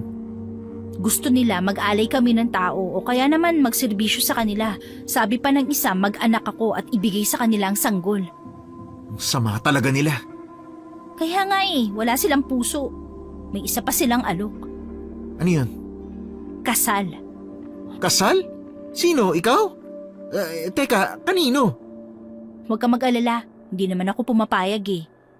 Pero kanino ka ba ikakasal? Sa aswang? Sa asawa ng babaeng namatay habang pinapaanak namin, kay Andres. Alam mo ba na ang asawa niyang namatay na si Tori ay puro pasa, malnourished at hirap na nagbubuntis? Halatang inabuso nila si Tori, pinahirapan at binugbog. Nalaman ko rin na dati siyang tao at ginawang aswang. Kawawa naman siya. Kung tao siya at ginawang aswang, ibig bang sabihin gagawin ka rin nilang aswang pag nakasal ka na sa kanya? Yun nga ang iniisip at inaalala ko. Malaki ang posibilidad na ganun ang gawin nila sa akin. Ako, huwag kang papayag, okay? Gagawa tayo ng paraan. Maraming salamat at sinabi mo sa akin ang lahat, Carla. Masaya akong nag-open up ka. Pero, nalulungkot ako sa nangyari sa'yo. Sa totoo lang, natatakot talaga ako sa gani. Bumulong sa akin si Tori at nang makaawang patayin na lang siya bago pa siya mamatay. Pakiramdam ko ganun ang mangyayari sa akin. Hindi ganun ang mangyayari sa'yo. Hindi ka magiging katulad niya. Pero paano kung wala na akong takas? Nagtatapang-tapangan lang ako pero natatakot talaga ako dahil pakiramdam ko, dead end na to. Mauubusan na ako ng lakas na lumaban at ng choice. Wala na akong maisip na iba pang paraan. Anong wala kang maisip? Sinubukan mo na ba ang lahat? Ginawa mo na ba ang lahat? Hindi pa naman, di ba? Gagawa tayo ng paraan, Carla. Hindi ka makakasal sa kanya. Hindi ka makukulong sa buhay na hindi mo deserve. Teka lang, bakit hindi ka nalang umalis? Bakit hindi tayo umalis lahat? Magpakalayo-layo tayo rito. Masusundan nila tayo. Ang sabi ni Tia Carmen, wala na kaming choice. Dahil kahit saan kami magpunta, susundan at susundan nila kami. Nasubukan nyo na ba? Hindi pa, pero... Hindi pa. Susubukan natin yan. Lalayo tayo. Alam mo, may tito akong pari sa Maynila. Pwede tayo magstay doon. May mansyon doon ng mga madre at nag-aasikaso sa simbahan na nandoon. Blessed na mga bahay at lahat ng nandoon.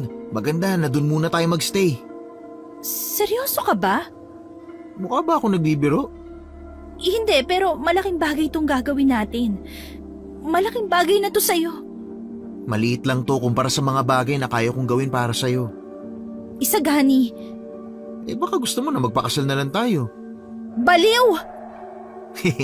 Biro lang, to naman. Yung sinabi mo tungkol sa tito mo, seryoso ka ba o nagbibiro ka lang? Seryoso yun Seryoso ako, Carla. Seryoso ako sa'yo kaya gagawa tayo ng paraan. Bibili ako ng tiket bukas ng umaga para maasikaso natin kagad yung pag-alis natin. Pero hindi ka ba mahihirapan ng ganun? I mean, malayong Maynila sa bahay mo. Ang bahay ko ay kung nasan ka, Carla. Ako? Oo, at ikaw lang. Hindi mo kailangan bumawi o bigyan ako ng kapalit. Basta makatulong lang ako sa'yo, masaya na ako. Maraming salamat talaga, Isagani. Sobrang laki ng utang na loob ko sa'yo. Naku, wala yun. Handang-handa akong tumulong basta ikaw, Carla. Salamat. Babawi ako. Basta pagdating natin sa Maynila, libre kita. Date? Date? Oo, tayong dalawa, magde-date. Oo na, sige na. Date na yon. Talaga? Yes! Unang date natin yun. Naku, mag-iisip na kagad ako ng isusuot. Parang bata eh. Bumalik na si Carla sa silid at nakitang gising pa pala ang kanyang tiya Carmen na malalim ang iniisip. Masayang kinuwento ni Carla ang plano nila ni Isagani, ngunit hindi sumang-ayon doon si tiya Carmen. Tiya, subukan na lang natin. Sa pagsubok na gagawin natin, manganganib ang buhay natin, Carla. Hindi mo ba naisip yon? Siyempre po naisip ko yun. Naisip ko ang lahat ng mga posibilidad na pwedeng mangyari, pero tiya, ano pa ba magagawa natin? Huwag mong sabihin na sang-ayon ka sa sinabi ni Andres. Huwag mong sabihin na pumapayag ka na magpakasal ako sa aswang kasi pakiramdam mo ligtas tayo doon. Hindi, Carla. Hindi yan ang gusto ko. Sa totoo lang, nagdadalawang isip talaga ako. Natatakot lang ako pero ayokong ipalit ang kalayaan at kapayapaan mo para sa kaligtasan natin. Mahal kita dahil ako ang nagpalaki sa'yo. Ayoko masayang ang buhay mo.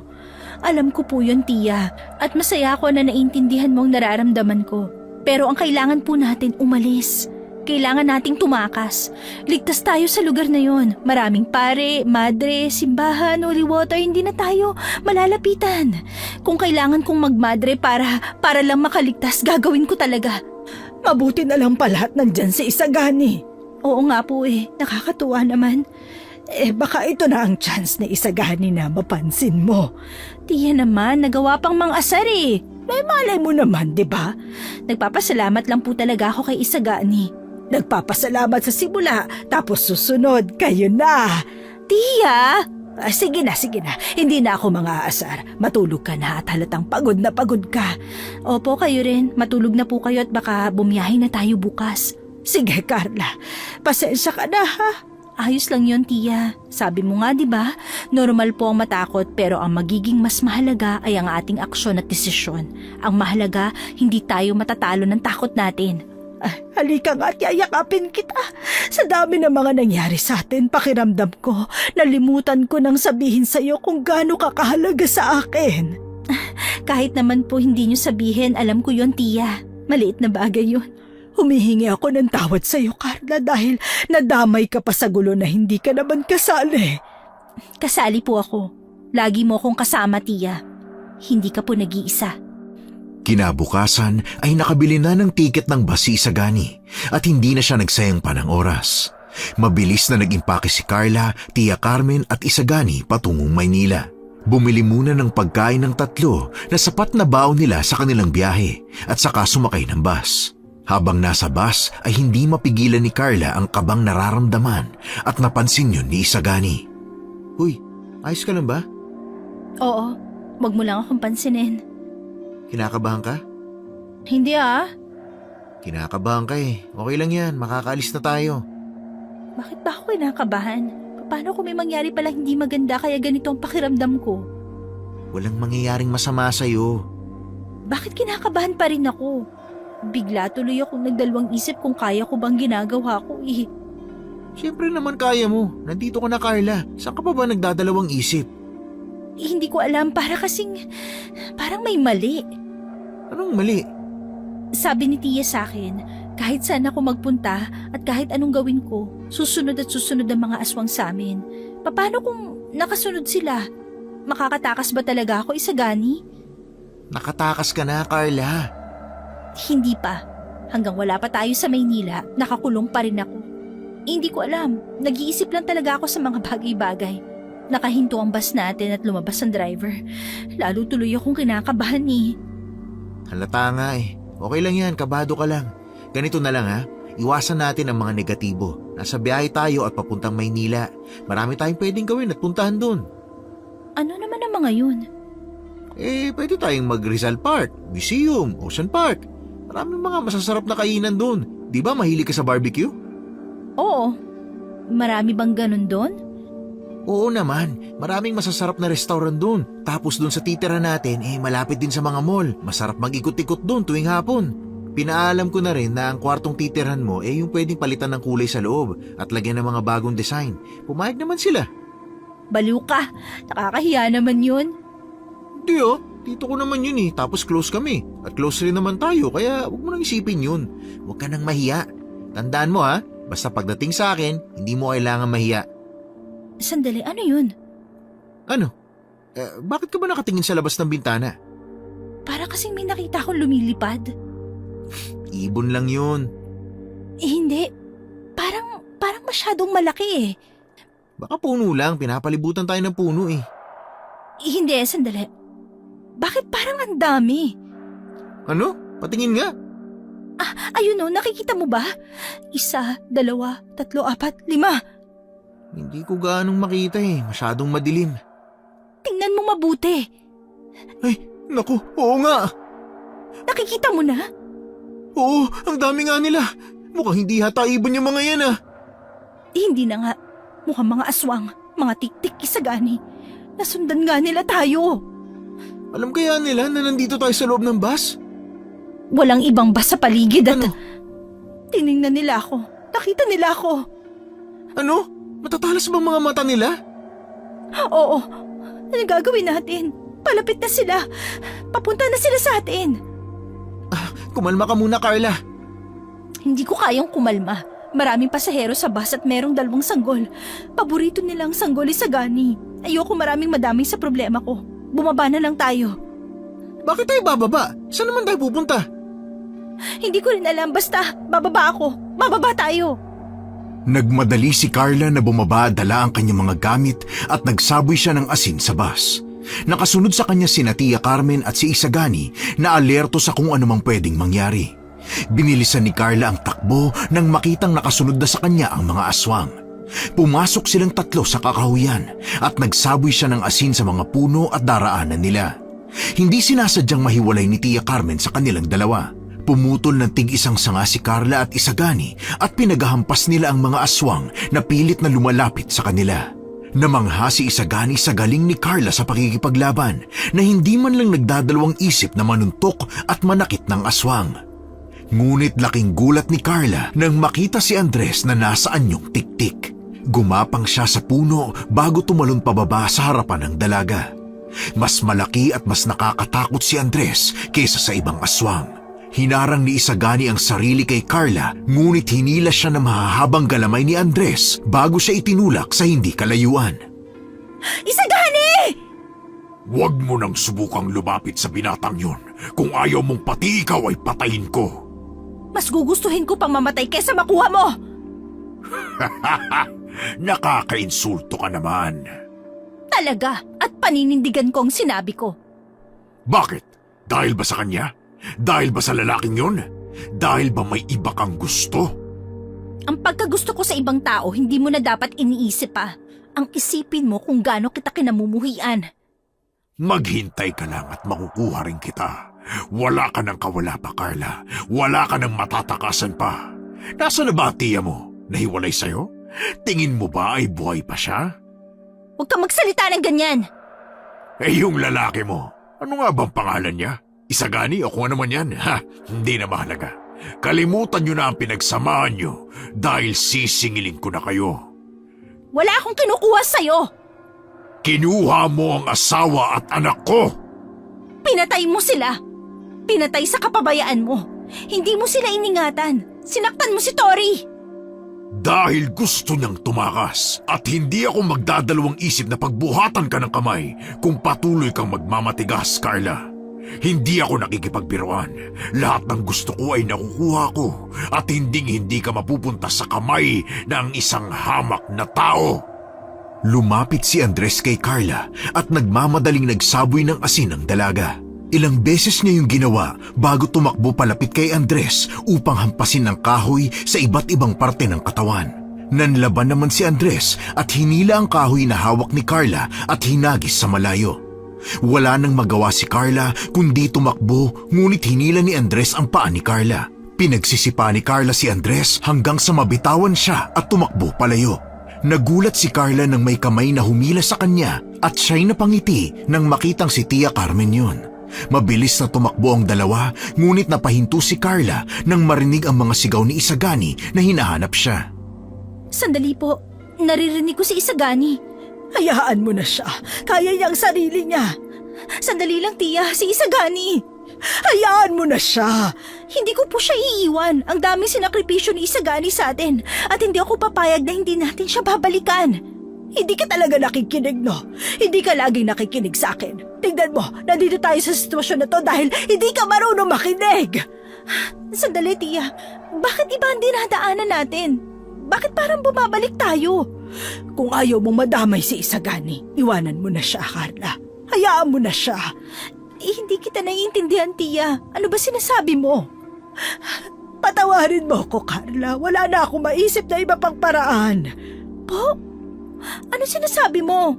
Bakit? Ano pong meron? Ano pong ginawa niyo? Mahal kita, Carla. At alam ko na mali ang ginawa ko. Sandali. Tia? Oo. Sinabi ko sa kanila kung anong oras tayo aalis at saan tayo pupunta. Tia, paano mo nagawa yun? Patawarin mo ko, Carla. Bakit mo ginawa yun? Bakit, Tia? Nagtiwala ako sa'yo. Alam ko yon, Carla. Humihingi ako ng tawad kahit na alam ko na walang kapatawaran ang ginawa ko sa'yo. Hindi ka na makakatakas. Napapalibutan nila tayo at huwag kang mag-alala. Wala silang gagawing masama kay Isagani. Nangako sila. Bakit po ba ang taas ang tiwala mo sa mga aswang na yan? Bakit ba parang konting sinasabi nila, todo ka naman kung maniwala? Bakit ka ba ganyan, Tia? Dahil tumutupad sila sa kanilang pangako. Anong pinangako at tinupad nila sa'yo para maniwala ka, ha? Hinayaan nila akong mabuhay. Hindi mo utang ang buhay mo sa kanila. Hindi mo alam ang nangyari, Carla. Hindi mo alam ang tunay na nangyari. Ano po ba yun? Gugustuhin mo pa bang malaman? Opo, sabi mo wala na akong takas. Kung mamamatay man ako o makuha nila, kung ito ang huling araw na magkikita tayo, sabihin mo na po sa akin ang lahat. Ipaalam mo na ang lahat ng kung ano man ang tinatago mo.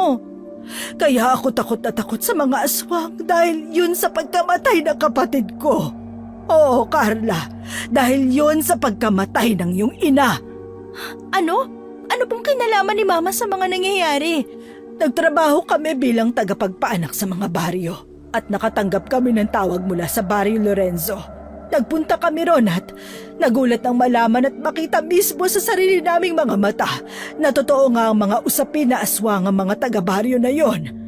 Ano po, bali, hindi totoo na may utang na loob ang mga lolo at lola natin? Hindi. Patawad, Carla. Gawa-gawa ko lang ang mga yon dahil ayoko malaman mo ang katotohanan. Pinatay ba nila si Mama? Pinatay ba ng mga aswang ang mama ko? Pagpunta namin ron at magpapaanak, nanlaban ng mama mo. Kapareho mo siya. Ikaw na ikaw, matapang at handang sabihin ang lahat ng kanyang nasa isipan. Magkaiba kami, Carla. Magkaiba tayo. Tumakas kami at tumakbo sa kakahuyan. Pinauna ako ng mama mo at takot na takot ako. Hinabol kami ng mga manananggal.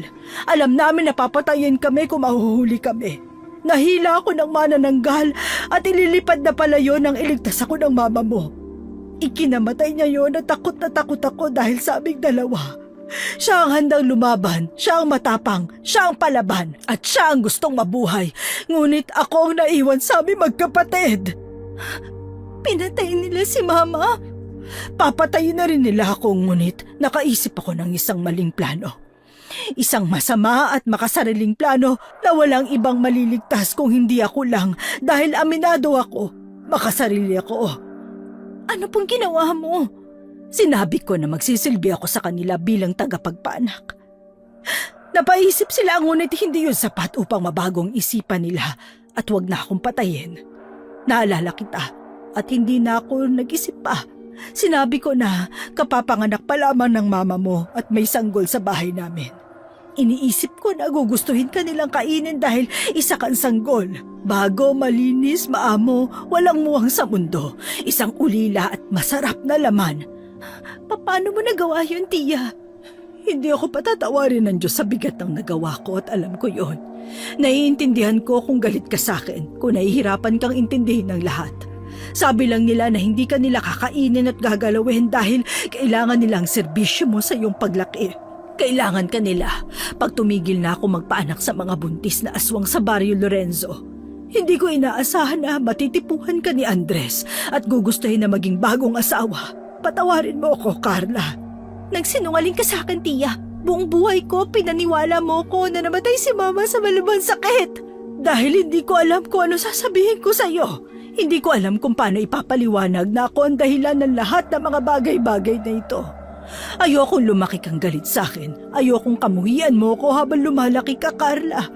Pero hindi pala talaga maiiwasan yun. Kung may sikreto kang hindi babitawan at nang nilabas at sinabi mo, ay nasira ang buong pagsasama nyo. Sa totoo lang po, galit ako. Galit ako sa nangyari pero hindi ko alam, Tia. Mahal kita, naiintindihan kita. At yun ang kinaiinisan ko. Opo, nagawa mo mga bagay na yon na tinago mo sa akin ang pagkamatay ng mama ko. Pero Tia, eto na naman tayo eh. Isang desisyon na hindi pinag-iisipan. Patawarin mo ko, Carla. Alam kong hindi na ako dapat mabuhay pagkatapos sa mga bagay na ginawa ko. Huwag niyong sabihin yan, Tia. Galit at inis lang ako pero hindi ko hinahangad ang kamatayan niyo. Hindi lang ako makapaniwala na handa kang ibigay ako. Handa kang ipagkaluluwa ko sa mga aswang. Handa kang makita ako na kinakasal sa kalahi nila. Handa kang makita na ang pamangkin mong pinalaki ay magiging isang aswang at aabusuhin ng isang makapangyarihang nilalang. Nangako si Andres na hindi ka niya sasaktan. Wala akong pakialam sa pangako niya, Tia. Ituloy lang natin ang pagtakas natin. Patawad. Sandali, Tia. Bakit may nahawakan ng braso ko? Kailangan na nating umalis. Pasensya ka na, Carla. Tia, nandyan na sila. Malapit na sila. Patawarin mo ko. Murahin mo ko. Sabihan na masama. Lahat gawin mo sa akin dahil naiintindihan kita. Patawad, Carla. Tia naman, wag mo ko ibigay sa kanila. Kaya mo pang magbago. Hindi pa huli ang lahat. Huli na ang lahat para sa akin at wala na akong pag-asa. Patawad, Carla. Hindi na nakalaban pa si Carla nang lapitan siya ni Andres at pilit na binuka ang kanyang bibig. May binuhos na likidong berde si Andres sa bibig ni Carla at nakatulog ang dalaga na may luha sa mga mata. Nagising na lamang si Carla na nasa loob ng isang madilim na kwarto. Nagulat siya nang makita niyang siya'y nakasuot ng damit pangkasal na kulay itim. Sinubukang buksan ni Carla ang pinto upang makatakas ngunit hindi niya yun magawa. Ilang minuto makalipas ay pumasok si Tanya sa silid na nakasuot din ng itim na bestida. Gising na pala ang butihing prinsesa. Asan ako? Asan ang tiya ko at si Isagani? Si Isagani ba ang gwapong binata? Wag na wag mo siyang gagalawin. Paano kung may nagawa na ako sa kanya, ha? Anong gagawin mo, Carla? Anong kaya mong gawin? Asan si Isagani? Ikakasal ka na? Interesado ka pa sa ibang lalaki? Hindi ba parang ang landi mo naman kung ganon? Ikaw ang ganon, Tanya. Hindi ako. Asawa ng kapatid mo pinagnanasaan mo. Ngayon naman nagkaka-interes ka sa isang tao? Wala akong balak na pakasalan o gustuhin si Isagani. Ang gusto ko sa kanya ay ang laman loob niya. Isipin mo kung gaano kasarap ang atay at puso niya. Wag na wag mo siyang gagalawin. Aasinan ko ang kalahati ng katawan mo at pupunitin ng marumi mong pakpak. Anong kaya mong gawin sa sitwasyon mo ngayon, ha? Sa sitwasyon kong pinagnanasaan mo? Oh, ano? Totoo naman na, di ba? Gusto mo to. Siguro naghahangad ka na ikaw sana ang nakasuot ng damit pangkasal. Sabihin mo nga, sinukat mo na ba to? Tumingin ka ba sa salamin at nakitang may pamilya kayo ni Andres tulad ng nais mo? Hindi ka ba naaawa sa sarili mo na pinapanood mo siyang makasal sa kapatid mong si Tori noon at ngayon naman sa akin na? Hindi mo naman gusto si Andres! Hindi mo nais magpakasal sa kanya at pinipilit ka lang! Oo, at pinipilit ni Andres. Pinipilit ng lalaking gusto mo. Nakakatawa, no? Kahit hindi ko gusto ang lalaki, siya naman tong lumalapit sa akin at nagpupumilit. Sana ikaw na lang, no? Hamak na tao! Ikaw naman, isang maruming aswang. Makikita mo, papatayin ko ang tiya at ang Isagani mo sa harapan mo mismo! Galit at nagmamadaling lumabas ng silid si Tanya. Muling sinubukan ni Carla na buksan ang pinto pero hindi niya yun magawa at napasigaw na lang siya sa inis. Nagpalinga-linga ang dalaga at nag-isip ng bagay na pwede niyang gamitin sa pagtakas. Bumukas ang pinto at napatingin doon si Carla. Nagulat ang dalaga nang makita si Isagani na maingat at dahan-dahang sinara ang pinto. Maluhaluhang nilapitan ni Carla si Isagani upang mahigpit na yakapin. Isagani, buhay ka! Oo naman, mamamatay lang ako kung papatayin mo ako. Hindi ako nagbibiro. Ako rin, Carla. Iniingatan kong buhay ko dahil ayokong maging malungkot ka pag nawala na ako. Ayoko kitang iwan sa buhay na walang Isagani, no? Para kang lagi nakikipaglukuhan. Biro lang naman. Pero ganito ha, may plano kami... Nasa si Tia? Ligtas ba siya? Si Tia Carmen. Oo, si Tia Carmen. Wala naman silang ginawa sa kanya, di ba? Ligtas naman siya? Oo, ligtas ang tiya mo. Nasaan siya?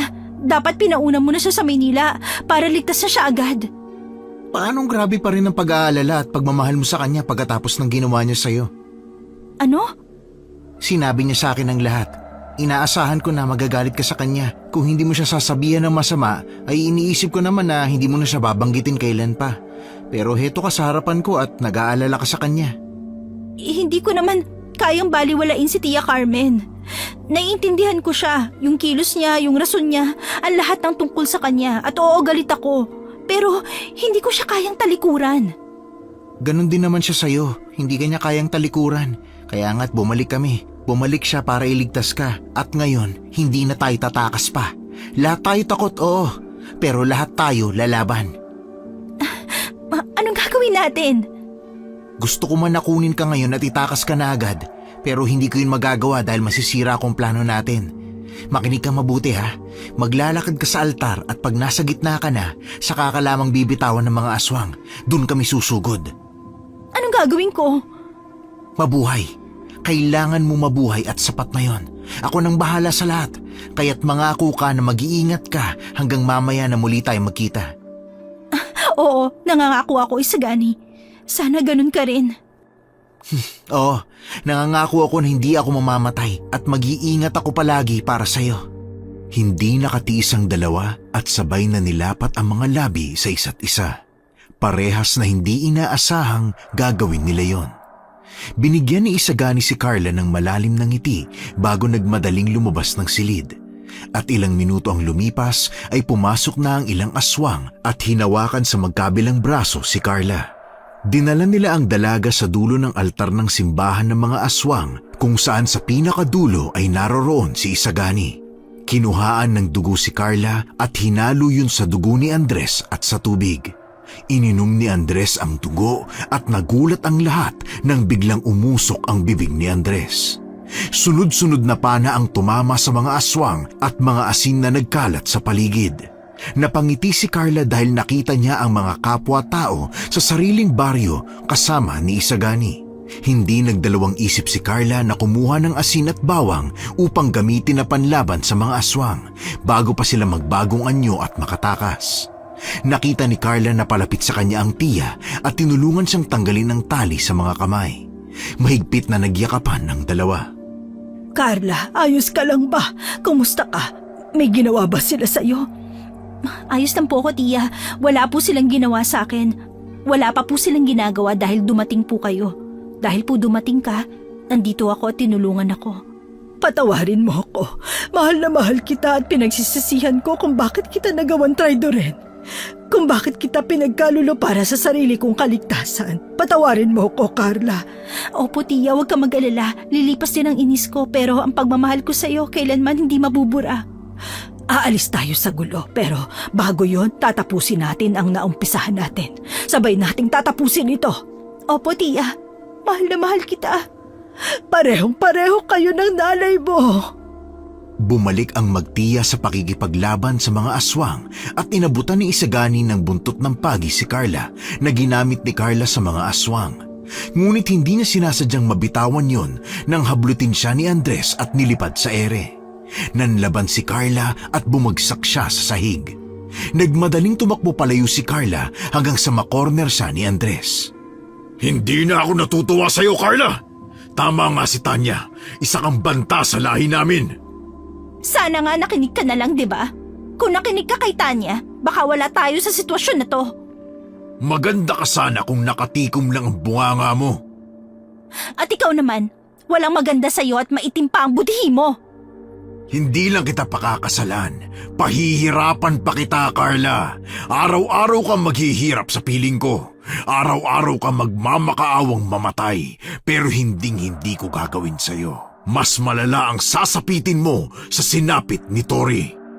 Hindi mo matutuloy ang lahat ng plano mo. Huwag mo akong lalapitan. Huwag kang lalapit! Ngayon naman ay natatakot ka? Lumapit si Andres kay Carla at pilit siyang hinalikan sa mga labi. Nagulat si Carla nang sumigaw si Andres na nananakit ang mga labi. Umuusok ito at nalalapnos. Natawa si Carla nang mapagtanto niya na may kakaiba sa halik ni Isagani. Na uminom ang bata ng holy water bago niya hinalikan si Carla. Malakas na umiyak si Andres na kumuha ng atensyon ni Tia Carmen at Isagani. Nagtulungan ang tatlo na kalabanin si Andres na nanghihina na hanggang sa tuluyang matalo ang kalaban. Humangin naman ng malakas nang sumigaw si Tanya na galit kaya tumalsik ang tatlo palayo at lumipad si Tanya na nakaanyong manananggal na. Nandiri si Isagani nang makita na kalahati ang katawan ni Tanya. Kinuha ni Tanya si Tia Carmen at nilipad palabas sa mansyon. Galit na galit namang hinabol ni Carla si Tanya palabas at nagtungo sa bubong si Tanya. Ngayon ka magmatapang, Carla. Bitawan mo ang tiya ko! Huwag mo akong utusan! Hawak ko ang buhay niya! Bitawan mo yan dahil hindi ko palalampasin ang gagawin mo! Ganon din ako. Kaya nga't isang malaking kalapastanganan ng pagpatay niyo kay Andres! Dapat lang yun sa kanya at ganon din ang mangyayari sa iyo ngayong araw na to. Hindi ko kayo titigilan! Magmatapang ka pa at ihuhulog ko talaga sa bubong ang tiya mo! Huli na ang lahat, Tanya! Ano? Ayan na ang araw! Araw lang yan. Kaya kong lumipad palayo. Pero ang kalahati ng katawan mo, hindi kaya. Ano? Sige, tumakbo ka. Tumakbo ka sa pinakamalayong lugar. Magtago ka, umalis ka, pumunta ka sa kahit saan mo gusto. Pero eto, mananatili to sa iisang lugar hanggang sa maging abo kagaya ni Andres. Bitawan mo yan! Bitawan mo kalahati ng katawan ko! Huwag mo akong susubukan, Carla! Huwag ka nang magmayabang dyan. Pakiusap! Bitawan mo yan! Bitawan mo na! Bitawan mo ang kalahati ng katawan ko! Tanya, pasensya na. Hindi ako maawain! Hindi nagdalawang isip si Carla na buhusan ng holy water, asin at bawang ang kalahating parte ng katawan ni Tanya hanggang sa magliyab yun at kasabay ng pagsigaw ni Tanya. Nabitiwan ni Tanya si Tia Carmen at sinalo naman siya ni Isagani. Hindi pa nagtagal ay nasunog na rin ang itaas na parte ng katawan ni Tanya dahil nasikatan na ito ng araw. Nagpatuloy ang mga taong bayan sa pagpatay ng mga aswang hanggang sa maubos ang mga yon. Nagkaroon ng maliit na salo-salo sa kanilang baryo, 1 linggo ang lumipas. Heto, paborito mong barbecue. Kumain ka. Opo. Heto naman, spaghetti na luto ni Mang Kador. Ay, naku, wag na pala yan. Mas masarap ang spaghetti ko. Aba, siyempre naman po. Pero tiya, baka marinig kayo ni Mang Kador at baka magkaroon pa ng issue sa baryo natin. Ayos lang yan. Aalis din naman kayo eh. Po? Ano po kami? Kami ba ni Isaganing tinutukoy mo, tiya? Oo, sino pa ba? Ano pong kami? Tayo po ang pupunta sa Maynila upang mamasyal. Hindi nyo na ako kailangan pang isama. Naku, hindi po yan pwede. Isasama ko kayo. Isasama namin kayo sa ayaw at sa gusto nyo. Huwag po kayo mag-alala, tiya. Saka, saglit lang po yun. Babalik din tayo agad. Medyo nakakasawa na po rito sa probinsya eh. Kasi dito na tayo lumaki, kaya kailangan naman po nating magpunta ng Maynila para mag-ikot-ikot. Marami tayong mapupuntahan doon. Maraming magagandang pasyalan, maraming kainan, at saka, di po ba mahilig kayo sa mga kape, tiya? Marami pong mga kapihan doon. Ano po, aayawan niyo po ba yon, ha? Paano mo nasasabi yan, Carla? Paano mo nagawang magtiwala ulit sa akin? Paano mo ko nakakaharap ngayon nang hindi ka nagsasalita sa akin ng masama? Paano mo ko sinasama sa mga plano mo sa buhay kahit na mabigat ang nagawa ko sa'yo? Ay, alam mo, tiya, huwag mo nang isipin yan. Lubos lang talaga ako nag-aalala kung paano mo nagagawang pakitunguhan ako ng maayos. Kasi po, mahal kita at naiintindihan kong ginawa mo. Masakit sa akin yon pero pinapatawad na kita, tiya. Hindi ko kayang magkimkim ng galit sa'yo. Hindi ko kaya na hindi ko kayo pansinin o sabihan kayo ng masama. Mahal na mahal kita, Carla. Kaya wag niyo na pong isipin ng mga bagay-bagay masyado at kumain na lang po tayo. Mukhang hindi lang ako ang mahal mo eh. Po? Ayun o, si Isagani. Tiya naman. Magkaibigan lang po kami. Hindi yan totoo. Okay naman po pala siya eh. Matagal namang okay na si Isagani. Sadyang hindi mo lang talaga siya makita. Oo nga, tiya eh. Okay naman pala siya. Mas okay pa siya sa okay. Kailan ang kasal ha? Tiya naman. Ay naku, biro lang, ikaw naman. Sakto, alam niya yatang pinag-uusapan niya kaya nandito na kaagad siya. Yan na oh. Malayo pa lang nakakita na. Ikaw ba naman ang nakita eh? Pabirong hinampas ni Tia Carmen ang likod ni Isagani bago iwan ng pamangkin niya at ang binata. Inabutan naman ni Isagani ng isang plato na may pagkain si Carla. Ay, ang dami kong nakain.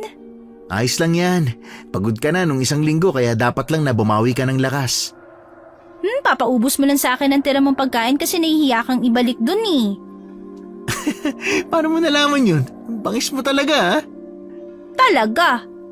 Magaling na makipaglaban, matalino pa. Anong magaling makipaglaban dyan? Oo kaya, yung nakikipaglaban ka sa aswang, grabe yun. Sunod-sunod na hampas ng buntot ng pagi, ang bilis nga eh. Para akong nanonood ng pelikula nun. Ang OA mo naman, may action pa yung pagkwento mo. Hindi, ganun talaga. Muntik na nga akong madali dahil nakatingin ako sa iyo eh. Ang OA? Tapos may nagtanong pa nga ng pangalan mo kasi nagalingan at nagandahan sa'yo. Sabi ko, kasintahan ko yan, boy. Ano sabi mo? Ay, hindi pa ba? Hindi pa. Ay, oo nga pala, pasensya na ha. May ibibigay pala ako sa'yo, Isagani. Anong laman itong kahon? Buksan mo kaya nang malaman mo. Uy, salamat Carla. Nag-abala ka pa talagang magregalo ha. Gusto ko lang bumawi. Gusto mong bumawi? Oo. Tara na, tumayo ka na dyan. Bakit? Basta tumayo ka na, magsasayaw tayo. Tayo lang tapos bigla ka magsasabi na magsasayaw tayo? Sakto kasi, malumani yung kanta eh. Sige na nga, nahihiya ako na tumanggi sa'yo eh. Ano? Sandali, huwag ka nang mahiya. Pero totoo bang ayaw mo magsayaw? Kasi nagbibiro lang naman ako at kung ayaw mo ayos lang naman sa akin yun. Biro lang. Pakiramdam mo naman ayaw ko talaga sa'yo. Nakakatawa to. Halika na, magsayaw na tayo. Naku, sandali. Huwag mo hawakin yung kamay ko. Bakit? Baka himatayin ako eh. Ang OA talaga. Biro lang din. Oo nga pala. Kamusta na kayo ni Tia Carmen? Ayos lang bang lahat sa inyo o medyo naiilang kayo sa mga bagay-bagay? Ayos lang kami. Si Tia yata ang naiilang pero pinaulit-ulit ko na okay kaming dalawa at hindi ako galit sa kanya. Ay, kalimutan niya na yon at handa akong magsimula ulit. Magsimula kasama niyong dalawa. Masaya ako na okay kayo ng Tia Carmen mo. Basta pag may problema ka o may bumabagabag sa'yo, lagi mo akong lalapitan ha. Lagi mong sasabihin sa akin kasi di ba, malay natin makatulong ako. Oo, pangako yan. O ano nang plano mo ngayon? Ano nang balak mo, Carla? Gusto ko sanang ipagpatuloy ang nasimulan ko. Anong ibig mong sabihin? Gusto ko sana na matuto pang lumaban sa mga aswang. Marami pa rin ang nakatakas. Gusto ko silang makita ulit. Gusto ko silang matalo. Ayokong matakot ang mga tao sa kanila. Ayokong mapunta sila sa sitwasyon na napuntahan ko. Aba, kung yan ang gusto mo, susuportahan kita. Sasamahan kita riyan. Interesado rin naman ako sa kanila. Pero lalo na sa'yo. Masaya ako naging malapit tayo sa isa't isa. At nandyan ka kung kailan namin kailangan ng kasama. Sa mga sumunod na araw ay lalo pang naging malapit si Isagani at Carla, habang si Tia Carmen naman ay nakasuporta lang din palagi kay Carla at sa kung anumang desisyon ang gagawin ng kanyang pamangkin. Nangako si Carla sa kanyang sarili na walang sino man ang makakasapit ng dinanas ni Tori sa kamay ng mga aswang. Hindi man maganda ang nangyari kay Carla at Tia Carmen, ay marami naman silang natutunan at nagbukas pa yun ng mga oportunidad na maging malapit sa mga taong nasa paligid nila. Nag-ensayo pa ng nag-ensayo si Carla kasama ang nobyo na si Isagani upang mapanatili ang baryo nila na ligtas mula sa mga aswang.